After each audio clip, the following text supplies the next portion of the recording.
ಎಲ್ಲರೂ 3 ಜನ JDS Congress BJP ನಿಂತ್ಕೊಂಡಿದ್ದೀವಿ, ಅದರಲ್ಲಿ 3 ಜನನೂ MP ಆಗಾಗಿತ್ತಲ್ಲ. ಇಬ್ಬರು ಸೋಲ್ಬೇಕು, ಒಬ್ಬ ಗೆಲ್ಲಬೇಕು ಅಷ್ಟೇ. ಗೆದ್ದವ್ರೆ, ಅವ್ರು ಕೆಲಸ ಮಾಡ್ತವ್ರೆ. ಅದ್ರ ಹಿನ್ನೆಲೆಯಲ್ಲಿ ರಾಜರ ಬಗ್ಗೆ ಹಂಗೆ ಹಿಂಗೆ ಅದು ಇದು ಏನು ರಾಜರುಗಳು ಮನೆ ಮೇಳಗಳೈತಲ್ಲ, ಅದಕ್ಕಾಗಲ್ಲ ಈ ಪ್ರತಾಪ್ ಸಿಂಹ.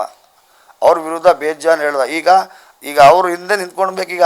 ಯಾರು ಪ್ರತಾಪ್ ಸಿಂಹ ಹೋಗ್ಬಿಟ್ಟು 10 ವರ್ಷ ಏನು ಕೆಲಸ ಸೊನ್ನೆ. ಅದು ಏನಕ್ಕೆ ಅಂತಂದರೆ ಈ ಥರ ಕಚಡ ಕೆಲಸ. ಹಿಂದೂ ಮುಸ್ಲಿಮ್ಸು ಕ್ರೈಸು ಹಿಂಗೆ ಅವ್ರು ಹಂಗೆ ತಿರ್ಗಾ ಮಾರೋ ದಿನಕ್ಕೆ ಹೋದರೆ ಎಲ್ಲರಿಗೂ ತಪ್ಕೊಳ್ಳೋದು. ಇವೊಂದು ಆಟನೇ ಇದು. ಇದೆಲ್ಲ ಬಿಡಬೇಕು ಅಂತ ನಾನು ಹೇಳಕ್ಕೆ ಬಯಸ್ತೇನೆ. ಯಾಕಂದರೆ ಸಾರ್ವಜನಿಕಗಳು ಮೈಸೂರಲ್ಲಿ ವಿಶೇಷವಾಗಿ ಬಂದು ಎಲ್ಲರೂ ಅಣ್ಣ ತಮ್ಮದಿರಾಗಿದ್ದಾರೆ. ಹಂಗೇನೆ ಬದುಕಿ ಬಾಳಬೇಕು. 100 ವರ್ಷ ಇತಿಹಾಸ ಐತೆ ಇದು ಮೈಸೂರು ಅಂತ ಅಂದರೆ.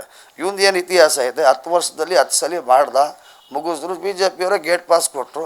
ಒಂದು ಟಿಶ್ಯೂ ಪೇಪರ್ನಾರ ಬೆಲೆ ಐತೆ, ಪ್ರತಾಪ್ ಸಿಂಹನ BJPಲೇ ಬೆಲೆ ಇಲ್ಲ. ಇನ್ನು ಬೇರೆ ಅವ್ರು ಏನು ಅವ್ರು ಮಾತು ಕೇಳಿದ್ರೆ ಕೋರ್ಟು ಅಷ್ಟೇ, ನ್ಯಾಯಾಲಯಕ್ಕೆ ಗೊತ್ತು ಯಾರಿಗೆ ಯಾವ ಥರ ಒಂದು ಆರ್ಡರ್ ಕೊಡಬೇಕು ಅಂತ ಅಂದ್ಬಿಟ್ಟು. ನಾನು ವಿಶೇಷವಾಗಿ ಹೇಳ್ತೀನಿ, ಒಳ್ಳೆ ಒಂದು ತೀರ್ಪು ಬರ್ತದೆ. ಈ ಬಾನು ಮುಸ್ತಾಕ್ ಅವರೇ ಬಂದು ದಸರಾನು ಉದ್ಘಾಟಿಸಿ ವಿಶೇಷವಾಗಿ ಅವರು ಪೂಜಿಸ್ತಾರೆ ಅಂತ ನಾನು ಹೇಳಕ್ಕೆ ಬಯಸ್ತಾಯಿದ್ದೀನಿ.